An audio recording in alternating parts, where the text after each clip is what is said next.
So, hello guys, what's up? It's me again, Alicia nyo, at nagbabalik ulit para sa ating panibagong video. So, napaghalataan po, mga minamahal, na mukhang sinusuka at kinakahiya ni Vice President Sara Duterte yung line-up na pinili ng kanyang ama. So, sino-sino ba yung nasa line-up ni former President Duterte? Yan o, yung mga nandyan sa picture. Yan po yung line-up ni Duterte. Yan yung kanyang senatorial slate na gusto niyang manalo, 'di ba? This 2025 midterm election. So makikita niyo nandiyan si Marcoleta, nandiyan si Bato de la Rosa, si Bundok, 'di ba? Nandiyan si Ipe, naku po. So ngayon paano natin nasabi na mukhang kinakahiya at sinusuka ni Vice President Sara Duterte itong lineup ni former President Duterte? So ngayon, makikita nyo tong balitang to Yan SMNI News, VP Sara, sa ngayon hindi muna ako mag-iendorso ng mga kandidato. So hindi siya mag-iendorso ng mga kandidato kasi it's either baka maapektuhan yung kandidatong i-endorso niya or sinusuka nga ni Vice President Sara Duterte yung line-up ng PDP kasi talagang lahat basura Si Bongo, si Bato, si Philip Salvador, Marcoleta, talagang mga basura.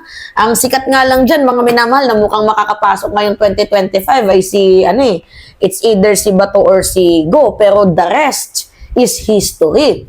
So, mapapansin ninyo, gaano ba kahalaga para kay VP Sara Duterte yung line-up na ginawa at binuo ng kanyang ama kung hindi niya man lang ito may endorso.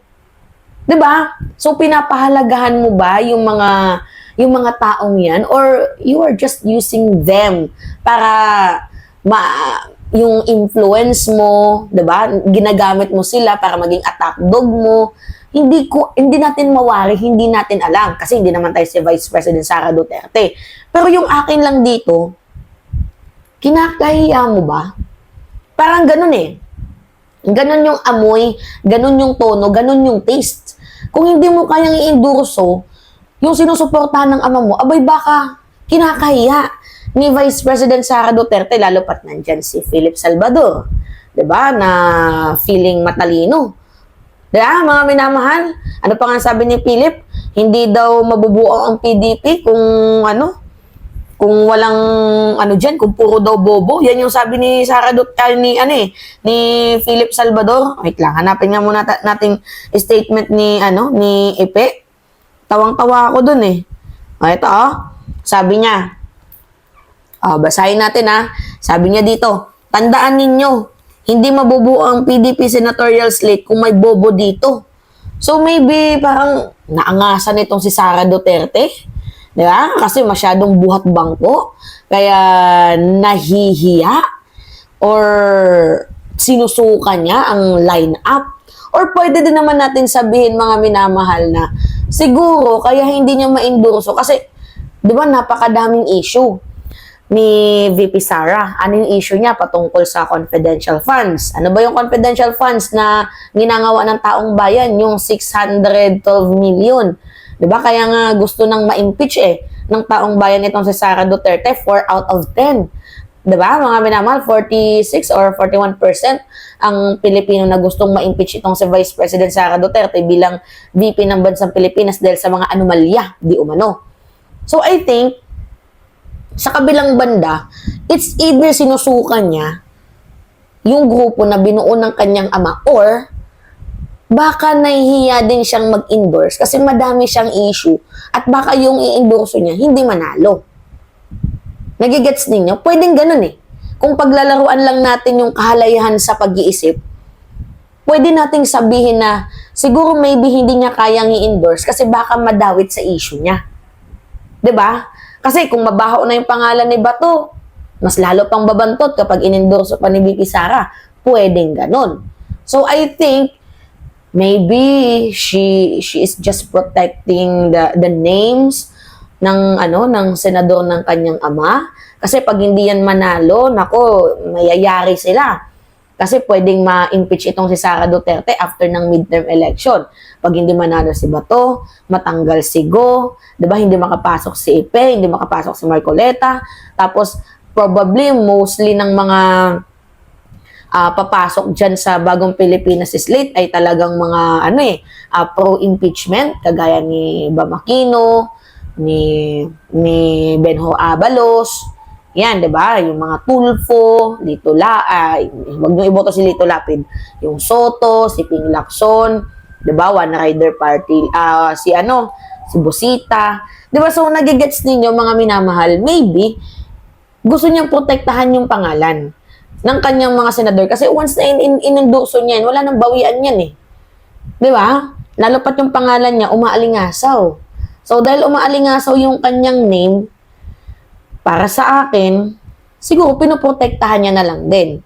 'Di ba? Kasi pag hindi manalo yan, kawawa siya. 'Di ba? Mai-pursue yung yung impeachment lalo pat yung Tulfo doon, mga minamahal. Ha? Yung Tulfo doon, maingay yung pangalan. Eh syempre, kapag ma-impeach itong si Sara Duterte, magbe-benefits yung mga Tulfo kasi posible na sa 2028 si Raffy ang tumakbo bilang presidente ng bansang Pilipinas. Wag naman sana, naku po. Na? Nagigets ninyo ako, mga minamahal? So, isa nga din naman talagang malaking kahiyan kasi dalawa lang yan eh. 'Di ba? It's either sinusukan niya kasi halos lang lahat ng mga nandyan puro basura. Tapon. Si Marcoleta nga lang yung matalino dyan. Ang problema, kinain ng sistema. I don't know kung when the price is right, we do not know lang. Ako'y nagtatanong lamang. Diba? So, halos karamihan dyan, tapon. Karamihan dyan, sasabi natin mga minamahal na walang bilang. Diba?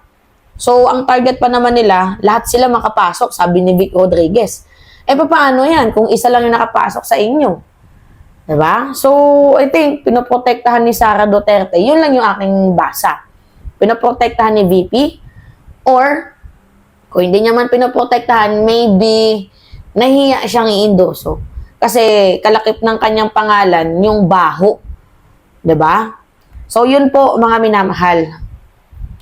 May video pa nga yan eh. Nasaan na ba yung video na yan?